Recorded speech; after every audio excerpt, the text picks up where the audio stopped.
ছাত্রলীগের বিষয়ে আমরা যেটি মনে করছি সেটি হচ্ছে গত 15.5 বছর ধরে ছাত্রলীগের সন্ত্রাসীরা বাংলাদেশে যে দখলদারিত্ব অথবা যে নেতিবাচক রাজনীতি কায়েম করেছে, বিশেষ করে গেস্টরুম কালচার, জোর করে মিছিলে নেওয়া, পিটিয়ে মানুষ হত্যা, আমরা ঢাকা বিশ্ববিদ্যালয় আবু বক্কর হত্যাকাণ্ড দেখেছি, আমরা বাংলাদেশ প্রকৌশলী বিশ্ববিদ্যালয় বুয়েটের আবরার হত্যাকাণ্ড দেখেছি, বিশ্বজিৎকে হত্যাকাণ্ড দেখেছি, জগন্নাথ বিশ্ববিদ্যালয় দর্শনের মতো ঘটনা দেখেছি, সিলেটের এমসি কলেজে, জাহাঙ্গীরনগর বিশ্ববিদ্যালয়। সামগ্রিকভাবে ছাত্রলীগ যে দখলদারিত্বের রাজনীতি কায়েম করেছে তার বিপরীতে বাংলাদেশ জাতীয়তাবাদী ছাত্রদল একটি ইতিবাচক রাজনীতি করার জন্য আমরা প্রস্তুত রয়েছি এবং এই প্রস্তুতি আমাদের চলমান রয়েছে। এখন 5ই আগস্ট ছাত্র জনতার গণ অভ্যুত্থান পরবর্তী সময়ে সাধারণ শিক্ষার্থীদের আশা আকাঙ্ক্ষার প্রতিফলন ছিল খুনি সংগঠন ছাত্রলীগের রাজনীতি নিষিদ্ধ করতে হবে। যেহেতু 5ই আগস্ট ছাত্র জনতার গণ অভ্যুত্থান পরবর্তী সময়ে এই আশা আকাঙ্ক্ষার প্রতিফলন হয়েছে অন্তর্বর্তীকালীন সরকারের একটি সিদ্ধান্তের মাধ্যমে সন্ত্রাস বিরোধী আইনে যে খুনি সংগঠন ছাত্রলীগের রাজনীতি নিষিদ্ধ করা, সেই সিদ্ধান্ত যেহেতু বাস্তবায়িত হয়েছে, সাধারণ শিক্ষার্থীদের মতামত যেহেতু প্রতিফলিত হয়েছে এই সিদ্ধান্তের মাধ্যমে, আমরা সাধারণ শিক্ষার্থীদের এই মতামতকে আমরা স্বাগত জানাচ্ছি যে তারা ছাত্রলীগের রাজনীতিকে নিষিদ্ধ করার তারা স্বাগত জানিয়েছে, সেজন্য আমরা নিজেরাও স্বাগত জানাচ্ছি। এবং একই সাথে আওয়ামী লীগের রাজনীতির বিষয়ে আপনি যেটি বলছেন সেটি হচ্ছে এতগুলো মানুষকে প্রকাশ্যে দিনে দুপুরে খুন করে আওয়ামী লীগ নিজেরাই আসলে বাংলাদেশের রাজনীতি করতে চায় না, আমার সেটি মনে হচ্ছে।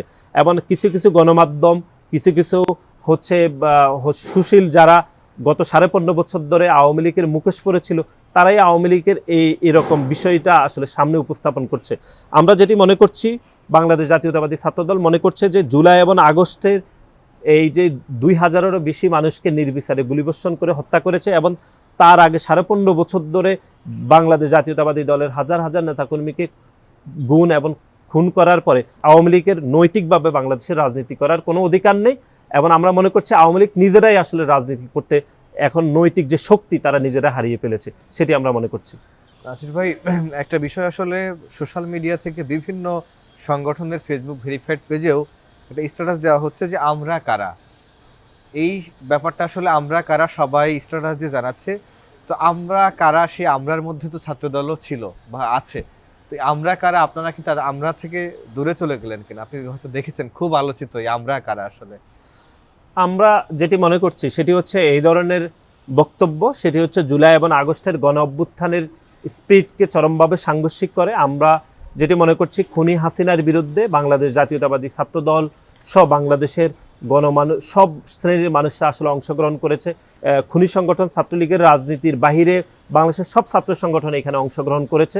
এই ধরনের প্রশ্ন যদি করা হয় সেটি স্পেসিফিক জাতিকে বিভক্ত করা হয়। শিয়া বাটার ও ভিটামিন ই সমৃদ্ধ lily glam beauty soap. Lily, always beautiful. আমরা মনে করছি জুলাই এবং আগস্টে বাংলাদেশ জাতীয়তাবাদী ছাত্রদল, যুবদল, স্বেচ্ছাসেবক এবং আমাদের মূল দল এত ক্ষতিগ্রস্ত হওয়ার পরও আমাদের দলের পক্ষ থেকে কোনো ধরনের কোনো ক্রেডিট আসলে আমরা দাবি করিনি। এই আন্দোলনকে আমরা কোনো রাজনৈতিক রং দিতে চাইনি এবং একই সাথে আমরা কারা তারা কারা এরকম কোনো বিতর্ক যদি উপনীত যে অবস্থা তৈরি হয়েছে সেটি জাতিকে দ্বিধা বিভক্ত করছে। আমরা এরকম দ্বিধা বিভক্তে যাব না বলে আমরা মনে করছি।